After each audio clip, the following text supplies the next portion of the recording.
예수께서 누우셨던 자리, 예수께서 누우셨던 자리라는 제목으로 같이 은혜를 나누도록 하겠습니다. 지난 6주간을 우리가 모이지 못했습니다. 2월 마지막 주를 마지막으로 3월 첫 주부터 다섯째 주까지, 그리고 4월 첫 주까지 총 6주간을 모이지 못했습니다. 모이지 못하는 동안 예배의 소중함이 너무 간절했고 너무 귀하다는 것을 또 새삼 깨닫게 되었습니다. 설교하는 입장에 저에서도 혼자 설교하는 것보다 여러분이 앉아서 반응이 있어야 됩니다. 반응이. 그래야 참 힘도 나는데 혼자 이렇게 설교하고 영상만 찍다 보니까 참 힘이 제대로 안 나더라고요. 지금 호성신학교에서도 영상으로 강의를 합니다. 그러다 보니까 학생하고 떨어져서 강의하니까 소통이 없어요. 혼자 교수가 강의만 하게 됩니다. 소통이 없으니까 뭔가가 좀 허전합니다. 우리도 하나님과 소통하는 자 되시기를 바랍니다. 하나님과 내가 잘 통해야 됩니다. 나만 일방적으로 하나님께 기도하는 게 아니고, 하나님만 일방적으로 나를 사랑하는 게 아니고, 하나님과 내가 서로가 서로를 사랑할 수 있는, 서로가 서로를 잘 통할 수 있는 아름다운 그리스도인 되는 것, 이게 우리의 소망이 되어야 할 줄로 믿습니다. 기독교 작가 브레넌 매닝의 말입니다. 성경이 남겨둔 길은 두 가지뿐이다. 우리는 부활을 믿어 나사렛 예수를 믿을 수 있고, 부활을 믿지 않아 나사렛 예수를 믿지 않을 수 있다. 신앙의 근본적인 요구는 예수 그리스도의 현존하는 부활의 예라고 대답을 하는 것입니다. 현존하는 부활의 예라고 대답하는 것입니다. 부활은 어디까지나 현존하는 부활로 체험되어져야 됩니다. 우리 아름다운 성도 여러분, 현존하는 부활을 체험하시기를 바랍니다. 부활을 믿는 것은 부활의 삶의 순간마다 체험하는 것입니다. 교회에 와서 예배할 때뿐 아니라 우리의 삶의 모든 공간에서 주님을 체험하는데 부활의 주님을 체험하는 것입니다. 고난을 통해 생생한 부활의 이야기를 만들어내는 것입니다. 그러므로 교회는 빈 무덤 이야기로 부활을 전하며 증인의 사명을 완성해가는 부활 공동체가 되어야 됩니다. 마태는 본문에서 예수가 부활하신 사실을 이렇게 보도하고 있습니다. 죽임을 당하고 장사된 지 사흘째 되던 날 아침, 마리아와 한 여인이 예수 그리스도의 무덤을 찾아왔습니다. 십자가에 못 박이신 예수 그리스도의 시신을 보기 위해서 그 여인들이 천사로부터 예수께서 다시 살아나셨다, 예수께서 다시 살아나셨다라는 소식을 전해 듣게 됩니다. 그래서 6절에 말씀합니다. 그가 여기 계시지 않고 그가 말씀하셨던 대로 살아나셨느니라. 와서 그가 누우셨던 곳을 보라. 이렇게 이야기합니다. 예수의 무덤이 비어있음을 전하고 있었습니다. 예수님의 무덤이 비어있다는 걸 그들에게 전했던 것입니다. 예수님의 부활을 의미하는 것이죠.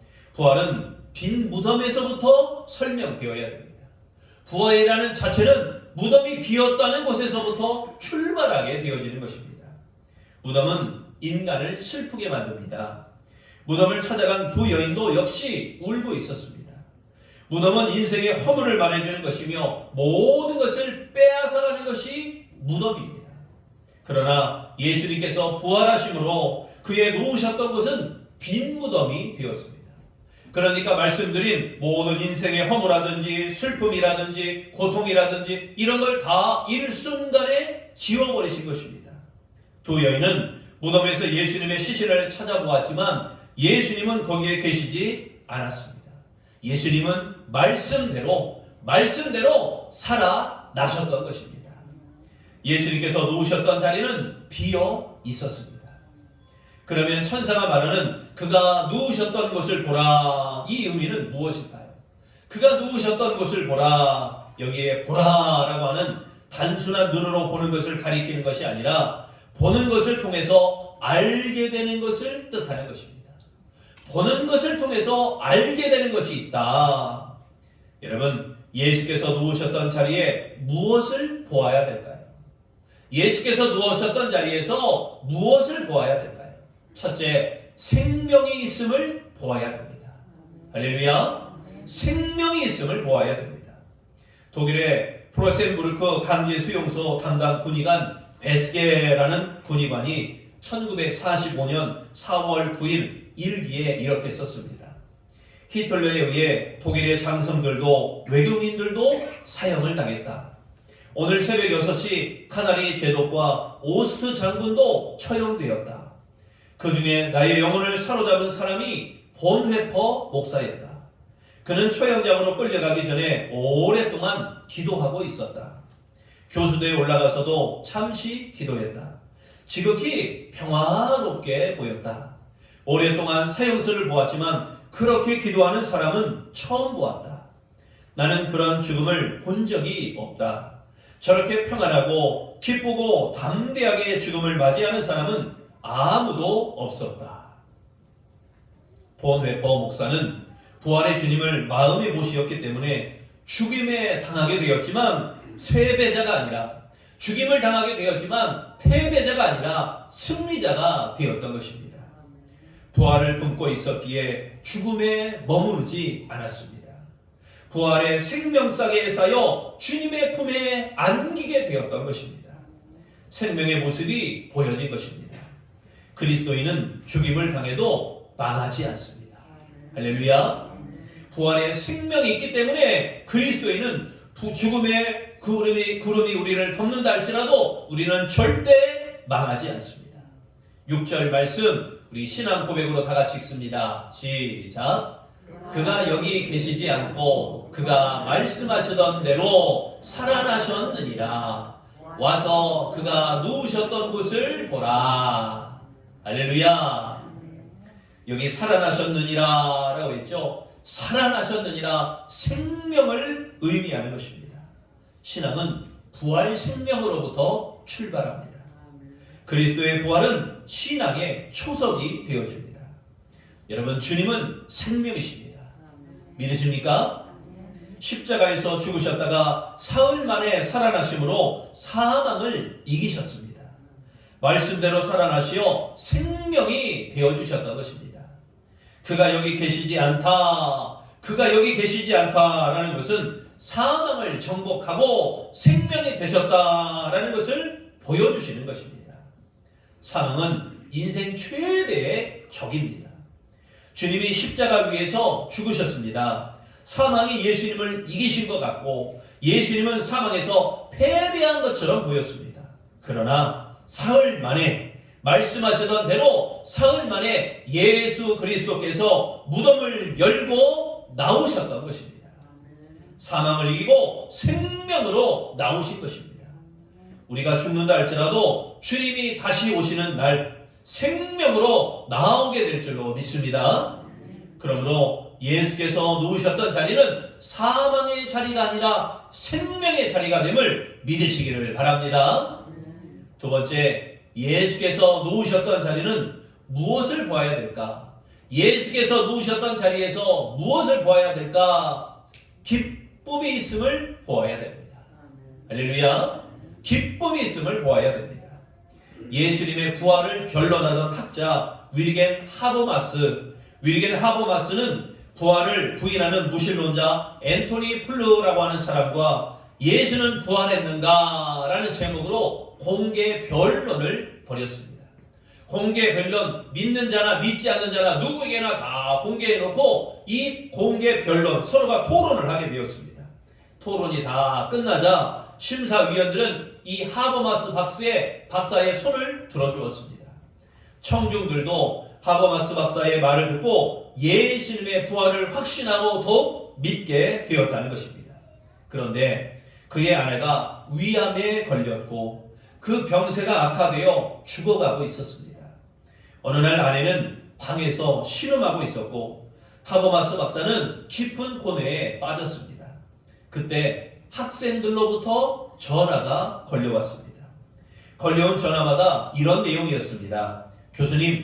교수님의 아내가 죽어가는 고통이 있지만 예수가 부활하셨다는 사실이 기쁘지 않습니까? 부활했다는 사실이 얼마나 기쁩니까? 학생이 교수에게 한 말입니다. 이 말에 하버마스 박사가 정신이 번쩍 들었습니다. 정신이 번쩍 들었어요. 정작 예수님의 부활을 학생들에게 힘껏 가르쳤지만 본인의 아내가 죽어간다는 상황에 부활이 소용이 없는 것처럼 고통에 빠져 있는 자신을 보았기 때문이었습니다. 사실 그는 하나님 왜 하필이면 제 아내입니까? 하나님 왜 제 아내가 암에 걸려야 됩니까? 하면서 원망하고 불평하였던 차였습니다. 하나님께 이렇게 항변하던 차였어요. 그때마다 하나님의 응답은 이랬습니다. 나는 내 아들을 사흘 만에 살려내지 않았느냐? 나는 내 아들을 사흘 만에 살려내지 않았느냐?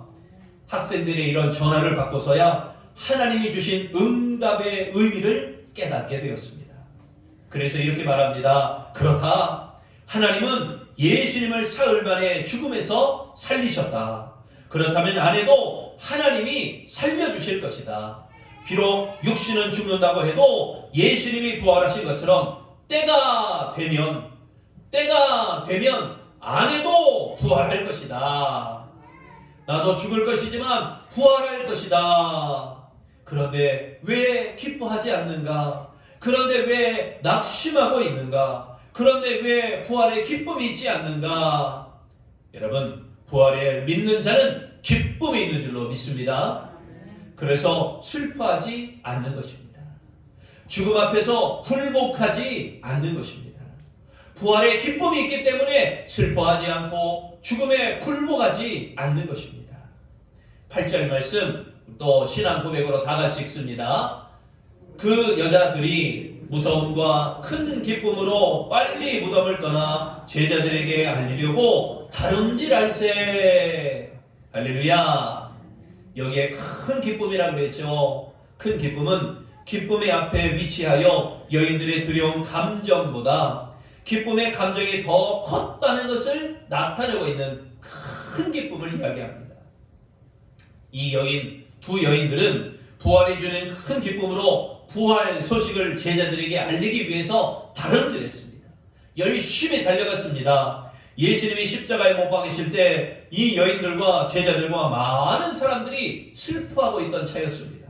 그런데 예수님은 잡히시기 전날 밤에 이렇게 말씀하셨죠. 요한복음 16장 22절에 우리 또 다 같이 읽습니다. 시작.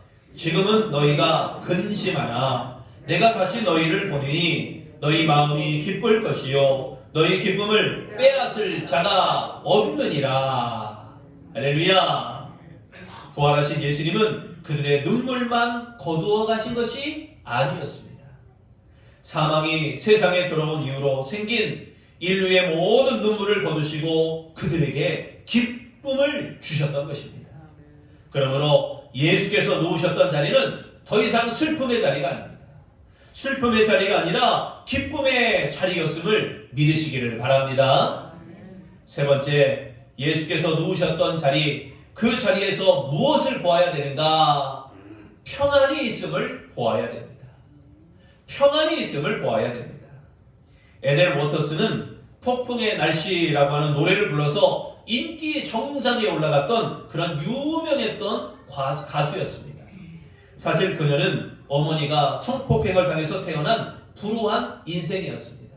아버지를 몰라요. 아버지가 누군지 몰라요. 성폭행 당해서 태어났던 그런 불우한 인생의 여인이었습니다.